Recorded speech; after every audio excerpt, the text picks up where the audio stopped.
ফালা সদ্দাকা ওয়ালা সল্লা, আমরা সত্য কথা বলতাম না এবং সলাত আদায় করতাম না। ওয়ালাকিন কাযযাবা ওয়া তাওয়াল্লা, এবং মিথ্যা বলতাম এবং মুখ ফিরিয়ে নিতাম। এখানে কয়টি কারণ বলা হয়েছে? এক নম্বরে ফালা সদ্দাকা ওয়ালা সল্লা, সত্যবাদী ছিলাম না এবং সলাত আদায় করতাম না। সলাত মানে হলো নামাজ, নামাজ মানে হলো প্রার্থনা। আল্লাহর কাছে প্রার্থনা করতাম না। প্রার্থনা মানে হলো লা সলাতা ইল্লা বিফাতিহাতিল কিতাব, মানে সূরা ফাতিহা যে আমরা পড়ে থাকি ওর ভিতরে যে কথাগুলো বলে থাকি ওগুলো আদায় করতাম না।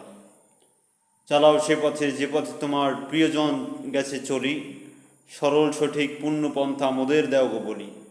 এই কথাগুলো আল্লাহর কাছে বলতাম না, আল্লাহর কাছে কামনা করতাম না, একমাত্র তার ইবাদত করতাম না।